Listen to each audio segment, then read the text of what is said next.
25 साल में खूंटी विधानसभा क्षेत्र का दुर्गति कर दिया है। खूंटी विधानसभा क्षेत्र में शिक्षा का कोई व्यवस्था नहीं है, कोई सुविधा नहीं है, स्वास्थ्य का कोई सुविधा नहीं है। 40 लाख आदिवासी जनता असम के चाय बागान में रहती है, लेकिन असम के आदिवासियों के साथ जो शोषण हो रहा है, जो हेमंत बिस्वा शर्मा शोषण कर रहे हैं, ये भारतीय जनता पार्टी असम के आदिवासियों का स्टेटस नहीं दे सकी। आदिवासियों का ये आंदोलन का गढ़, मूल वासियों के आंदोलन का गढ़, जहां से एक ही नारा उठता है कि जल जंगल जमीन हमारा है, अपने पूर्वजों का जमीन हम किसी भी कीमत में 1 इंच नहीं देंगे। ये यही धरती है। 2019 से 2024 तक जो यहाँ कोचे मुंडा ने एक भी, या हम विकास की बात करेंगे या तो हम मानव संसाधन को विकसित करने के लिए, मजबूत करने के लिए जो काम होना चाहिए, स्वास्थ्य के क्षेत्र में होना चाहिए, शिक्षा के क्षेत्र में होना चाहिए, रोजगार के क्षेत्र में होना चाहिए, काम कोई भी काम नहीं किया। तो ये अमित शाह क्या कर रहे हैं? इस्तीफा देना चाहिए अमित शाह को गृह मंत्रालय से। अगर आप अमित शाह गृह मंत्री होते हुए अगर घुसपैठियों को बांग्लादेश से झारखंड में आने दे रहे हैं, तो आपकी तरह आपको तुरंत इस देश का जो गृह मंत्री पद में आप हैं, आपको इस्तीफा देना चाहिए। तो 24 साल झारखंड बने हुए और 24 साल में 16 साल भारतीय जनता पार्टी ने इस झारखंड में राज किया। उस समय घुसपैठिए घुसे, बाबूलाल मरांडी से पूछना चाहिए, उस समय घुसपैठिए घुसे हैं तो अर्जुन मुंडा से 3 बार जो सीएम थे उनसे पूछना चाहिए। किस तरह से भारतीय जनता पार्टी ने आदिवासियों को, मूलवासियों को सिर्फ मुद्दा से बरगलाने के लिए जिस तरह से असम के मुख्यमंत्री हेमंत बिस्वा शर्मा को यहाँ पर बरगलाने के लिए यहाँ पर भेज दिए हैं। दोस्तों नमस्कार, जोहार। अभी हम लोग तपकरा में हैं। ये तोरपा विधानसभा क्षेत्र के अंतर्गत ये आता है और यहाँ पर अभी मुख्यमंत्री हेमंत सोरेन कार्यक्रम है और हमारे साथ है आयरन लेडी कहे जाने वाली दयामनी बारला जी। अभी इनसे जानना चाहेंगे कि ये विधानसभा चुनाव जो तोरपा विधानसभा क्षेत्र है और खूंटी विधानसभा क्षेत्र है, इसमें अभी बीजेपी का कब्जा है। क्या लगता है दीदी, इस बार तोरपा विधानसभा क्षेत्र में भी और खूंटी विधानसभा क्षेत्र में भी दोनों जगह बीजेपी का विधायक है, इस बार क्या लगता है कि क्या होगा? 2019 में जो आप कह रहे हैं कि तोरपा विधानसभा में और खूंटी विधानसभा में निश्चित रूप से बीजेपी आई थी, लेकिन 2019 के बाद आज 2024 है। ये 5 साल का जो इस इलाके की जो गतिविधि हुई भारतीय जनता पार्टी के सरकार का, या तो खूंटी क्षेत्र में आप देखेंगे तो 25 साल से भारतीय जनता पार्टी के जो आपका नीलकंठ सिंह मुंडा आपका वहाँ विधायक है। तमाम उनके जो गतिविधियां हैं और उसके साथ पूरे विधानसभा क्षेत्र के आप जनता ने जमीनी स्तर से मूल्यांकन किया है, जमीनी स्तर से देखा है कि ये आदिवासी बहुल इलाका और ये मुंडाओं का आंदोलन का गढ़ है। इस क्षेत्र में जिस तरह से आपका खूंटी विधानसभा में वहाँ की जो स्थिति है किसी से छिपी हुई नहीं है। 25 साल में खूंटी विधानसभा क्षेत्र का दुर्गति कर दिया है। खूंटी विधानसभा क्षेत्र में शिक्षा का कोई व्यवस्था नहीं है, कोई सुविधा नहीं है, स्वास्थ्य का कोई सुविधा नहीं है, और उसके साथ ही आप जितने भी जन कल्याण योजनाएं हैं उसका कहीं पर भी आपको दिखाई नहीं देता है। साथ ही साथ जो आदिवासियों का भाषा और संस्कृति को लेके जो वहाँ पर काम होना चाहिए, आदिवासियों के पहचान को लेके जो काम होना चाहिए, कोई भी काम नहीं हुआ। उल्टे आदिवासियों के भाषा और संस्कृति को पूरी तरह से नेस्तनाबूद करने का काम 25 साल में नीलकंठ सिंह मुंडा ने किया है। और उसके साथ ही हम इस क्षेत्र की बात करेंगे तो जहां पर हम लोग खड़े हैं ये कोयल कारो परियोजना के खिलाफ में, जहां पर ये आपका लंबे समय से 40 साल से ये आंदोलन का गढ़ है। आदिवासियों का ये आंदोलन का गढ़, मूलवासियों के आंदोलन का गढ़, जहां से एक ही नारा उठता है कि जल जंगल जमीन हमारा है, अपने पूर्वजों का जमीन हम किसी भी कीमत में 1 इंच नहीं देंगे। ये यही धरती है।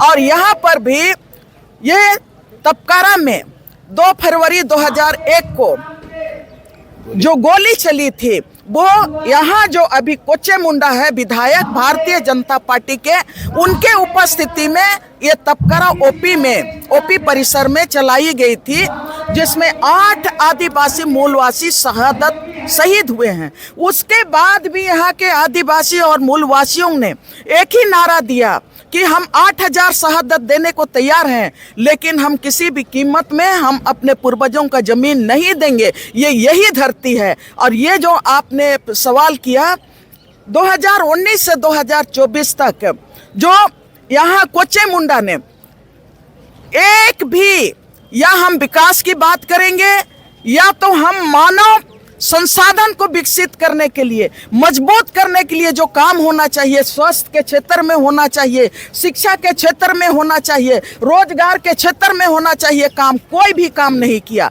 और तो और यहाँ के आंदोलनकारियों के आवाज को भारतीय जनता पार्टी जिस तरह से दबाने का काम कर रहा है, ये सिर्फ तोरपा विधानसभा नहीं, ये सिर्फ खूंटी विधानसभा नहीं, लेकिन पूरे देश में जो मूल्यांकन करने जा रहे हैं और उसका रिजल्ट ये तोरपा विधानसभा में और खूंटी विधानसभा में इस बार का चुनाव में दिखाई देगा। जिस तरह से भारतीय जनता पार्टी ने आदिवासियों को, मूलवासियों को सिर्फ मुद्दा से बरगलाने के लिए, जिस तरह से असम के मुख्यमंत्री हेमंत बिस्वा शर्मा को यहाँ पर बरगलाने के लिए यहाँ पर भेज दिए हैं, जिस तरह से शिवराज सिंह चौहान को भारतीय जनता पार्टी में झारखंड में यहाँ के आदिवासी मूलवासियों को अपने मुद्दा से भटकाने के लिए यहाँ पर छोड़ दिए हैं। और ये असम के मुख्यमंत्री यहाँ सबसे ज्यादा इस इलाके से पलायन करके गए हैं।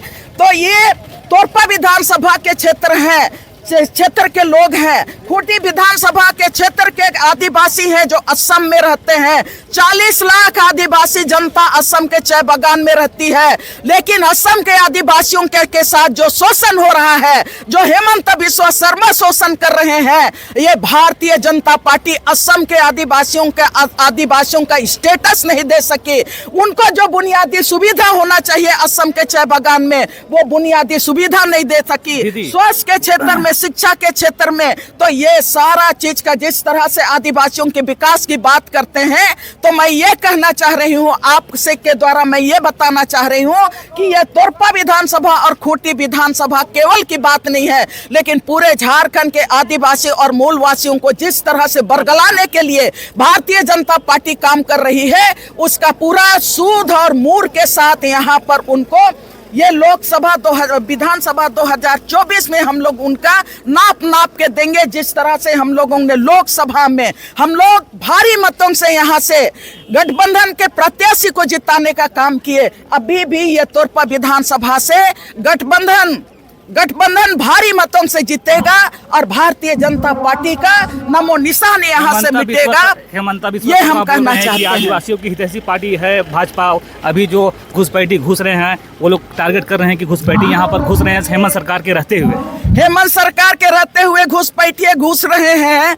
तो 24 साल झारखंड बने हुए और 24 साल में 16 साल भारतीय जनता पार्टी ने इस झारखंड में राज किया। उस समय घुसपैठिए घुसे, बाबूलाल मरांडी से पूछना चाहिए, उस समय घुसपैठिए घुसे हैं। तो अर्जुन मुंडा से 3 बार जो सीएम थे उनसे पूछना चाहिए। रघुवर दास की सरकार 5 साल तक पूरा किया, उनसे पूछना चाहिए कि घुसपैठियों को आपने घुसने क्यों दिया। और सबसे बड़ा सवाल कि घुसपैठिए घुस रहे हैं, तो ये नरेंद्र मोदी की विफलता है और गृह मंत्री अमित शाह की विफलता है कि आप देश के सीमा से पार करते हुए आपने झारखंड की सीमा में घुसपैठियों को कैसे गृह मंत्री होते हुए आपने घुसने दिया?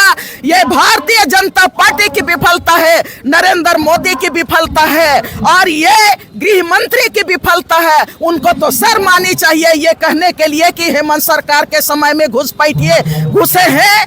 तो ये अमित शाह क्या कर रहे हैं? इस्तीफा देना चाहिए अमित शाह को गृह मंत्रालय से। अगर आप अमित शाह गृह मंत्री होते हुए अगर घुसपैठियों को बांग्लादेश से झारखंड में आने दे रहे हैं तो आपकी तरह आपको तुरंत मैंने इस देश का जो गृह मंत्री पद में आप हैं आपको इस्तीफा देना चाहिए। आप हेमंत सोरेन से सवाल कर रहे हैं, हेमंत सोरेन के समय आप कह रहे हैं कि घुसपैठिए घुस गए हैं। हम ये कहना चाहेंगे सिर्फ और सिर्फ भारतीय जनता पार्टी आदिवासियों को, मूलवासियों को, यहाँ के जो हमारे गठबंधन की ताकत को वो भरमाना चाहती है, उनको अपने मुद्दों से भटकाना चाहती है। इसीलिए ये तमाम सवालों के साथ हेमंत सोरेन पर ये आरोप लग रहा है। आरोप तो हम लगा रहे हैं नरेंद्र मोदी पर, आरोप तो हम लगा रहे हैं आपका गृह मंत्री पर। अगर आप सशक्त होते तो कोई राज में घुसपैठिए क्यों घुसता? आप हेमंत सोरेन पर सिर्फ और सिर्फ आपको जिस तरह से हम लोगों ने जवाब दिया लोकसभा के समय में, अब वही जवाब गठबंधन देने जा रही है ये विधानसभा में। इसीलिए आप हेमंत सोरेन के ऊपर में ये लगा रहे हैं जो सरासर झूठ है और आदिवासी और मूलवासी यहाँ से उनके बातों पर कतई विश्वास नहीं करेंगे। इसलिए कि ये जुमलेबाजी की सरकार है, केंद्र सरकार, भारतीय जनता पार्टी की सरकार जुमलेबाजी की सरकार है। और यही कहने के लिए तो हम लोग एक साथ सब जगह खड़े हुए हैं कि हम लोग आपको देखेंगे। और हम फिर से दोहराना चाहते हैं 24 साल के राज में 16 साल तक भारतीय जनता पार्टी रहा। अर्जुन मुंडा 3 टर्म यहाँ पर सीएम रहे और सबसे पहले भारतीय बाबूलाल मरांडी थे। तब उस समय आपको घुसपैठिए घुस रहे हैं, आपको समझ में नहीं आया।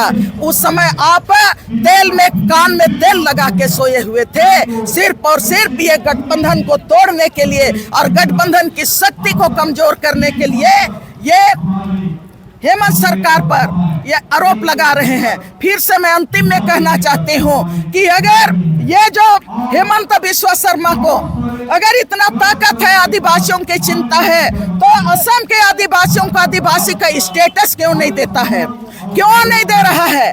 और ये शिवराज सिंह चौहान जो उनके राजकाल में आदिवासी युवा के ऊपर में सीधा पेशाब कांड हुआ और उस समय भी शिवराज सिंह चौहान ने कुछ कार्रवाई नहीं कर सका।